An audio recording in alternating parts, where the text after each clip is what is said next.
Good morning, class 4th. I am Priyanka from the Wisdom School, Sirsa. How are you, students? I hope you all are fine. So, students, as you know that कि आपकी जो holidays है वो over हो चुकी हैं. जो आपका हॉलीडेज वर्क है आई होप कि आपने कंप्लीट कर लिया होगा. एंड स्टूडेंट्स, अगर आपका कंप्लीट नहीं हुआ है वर्क तो आप स्कूल वाले नंबर पर बात कर लीजिए और आप उनसे बोल दीजिए वहाँ स्कूल में तो कि हमें 1 दिन चाहिए या 2 दिन चाहिए, 2 दिन में आप सबमिट करवा देंगे तो आप स्कूल वाले नंबर पर बात कर सकते हैं. तो स्टूडेंट जिनका कंप्लीट है वो आप 8 जुलाई तक आप उसे सबमिट करवा दीजिए. ओके स्टूडेंट्स, अब हम जो हमारा कंटिन्यू वर्क है वो अब हम करेंगे स्टार्ट. जो हमारा पीछे सिलेबस जो हो गया है उसे भी हम देखेंगे और नेक्स्ट जो आज हमारा कंटिन्यू वर्क है उसे हम स्टार्ट करते हैं. तो आइए स्टूडेंट्स, लेट्स स्टार्ट. देखिए क्लास 4th जो हमारे हिंदी रीडर की बुक में जो हमारा सिलेबस हो गया एक बार हम वो देखते हैं. देखिए नंबर 1, अगर ये पल जाते यहीं ठहरी, कविता हमने की है. जैसे करनी वैसी भरनी लेसन किया है. फ्लोरेंस नाइटिंगेल, ये हमारे 3 लेसन हो गया है. और नेक्स्ट जो हमारी ये कविता चल रही है जीवन की सीख, ये हमारी कविता देखिए स्टूडेंट्स हमने हॉलीडेज से पहले शुरू की थी और हमारी आई थिंक आधी हुई थी. देखिए नंबर 4 जीवन की सीख, ये हमने इसके 4 स्टैंजास किए थे. अगर आपको इसकी वीडियोस देखनी है तो आप जो लास्ट वीडियोस हैं हॉलीडेज़ के पहले की तो आप उसमें देख सकते हैं. ये मैंने आपको ये करवाए हुए हैं. एंड नेक्स्ट जो ये हमारे इसके 3 पैरे थे ये हमारे रह गए थे. आज मैं आपको इसे कंप्लीट करवाऊंगी. ओके स्टूडेंट्स, तो आइए अब अपनी बुक खोल कर बैठिए, ध्यान से देखिए और ध्यान से सुनिए इस बुक कविता में क्या दिया हुआ है. आसमान हंसकर कहता मुझसे. अब देखिए बेटे ये मैंने आपको देखिए स्टूडेंट्स इसमें क्या है, हमने जीवन की सीख, ये हमारी कविता है. हमारे 4 पैरे हो गए हैं और इसमें जो हमारे लास्ट 3 रहते हैं. देखिए इस कविता के माध्यम से कवि क्या संदेश देना चाहता है कि अगर हम खुली आंखों से चारों तरफ देखें तो हम अपने आसपास की हर छोटी बड़ी चीज़ से कुछ न कुछ सीख सकते हैं. तो आगे देखिए अब इस कविता में क्या दिया हुआ है. देखिए 4 स्टैंडर्ड मैंने आपको करवाए थे. नेक्स्ट, आसमान हंसकर कहता मुझसे सीखो तुम अपनापन.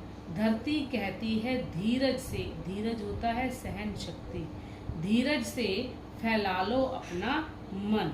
अब देखिए आसमान हमें यह संदेश देता है कि हमें सदा सभी से हंसकर और मिलजुल कर रहना चाहिए और सभी से मिलजुल कर रहना चाहिए. और धरती हमें यह संदेश देती है कि हमें हर सुख दुख को सहन करने की सहन शक्ति होनी चाहिए. हमें कि हम कभी भी जो हमारे पर सुख दुख आता है या कोई भी है तो हमें उन्हें सहन करने की सहन शक्ति होनी चाहिए. तो धरती जो है ये हमें संदेश दे रही है और हमें कह रही है.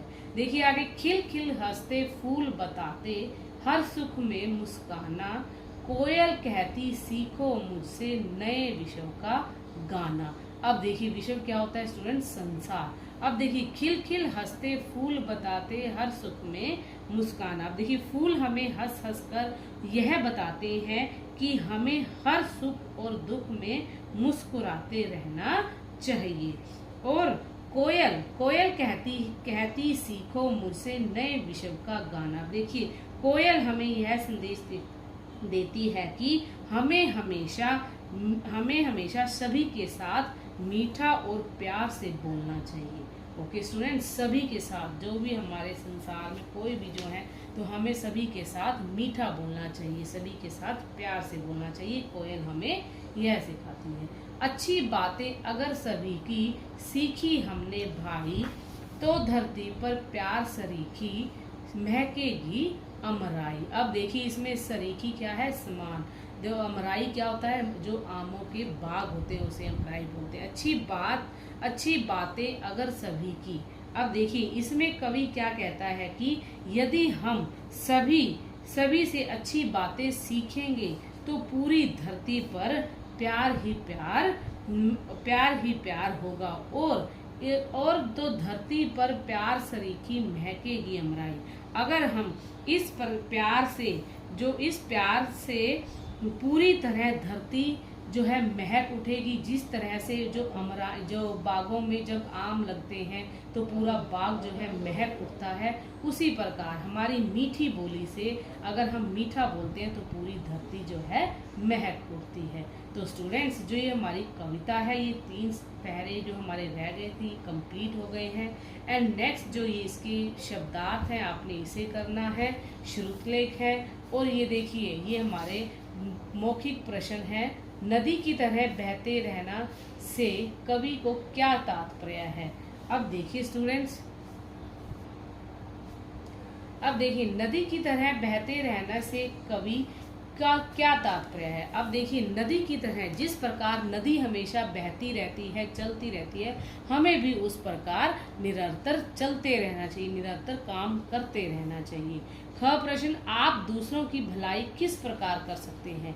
दूसरों की भलाई किस प्रकार कर सकते हैं स्टूडेंट्स? अच्छे मतलब किसी की सहायता कर कर, गरीबों की सहायता कर कर, या किसी विकलांग के साथ हम जो सहायता करते हैं, उस प्रकार हम किसी की भलाई कर कर जो है अच्छे कार्य कर सकते हैं। धरती पर अमराई किस प्रकार महकेगी? धरती पर अमराई किस प्रकार महकेगी स्टूडेंट्स? जो हम मीठी भाषा से, जो हम मीठा बोल बोलेंगे, उसी प्रकार से जो धरती पर जो है हमारी मीठी बोली से जो है प्यार हमारा महक उठेगा, उसी प्रकार जो है हमारी धरती पर अमराई महकेगी। अमराई का मतलब स्टूडेंट्स इसमें मीठी भाषा, जैसे अमराई होता है आम, जब बागों में आम होते हैं तो आम कैसे बाग खिल उठता है, उसी प्रकार हमारी जो मीठी भाषा से है जो हमारी धरती जो है महक। तो स्टूडेंट्स देखिए यहाँ तक हमने मौखिक प्रश्न किए हैं, मौखिक प्रश्न तक हमने ये करना है। इसके शब्दार्थ, श्रुतलेख और आपने मौखिक प्रश्न करने हैं। आपने शब्दार्थ लिखने हैं और श्रुतलेख लिखने हैं, ये आपने मौखिक प्रश्न जो है बोलने हैं। ओके स्टूडेंट्स, तो आज के लिए आपका इतना ही है। Thank you students, bye, have a nice day.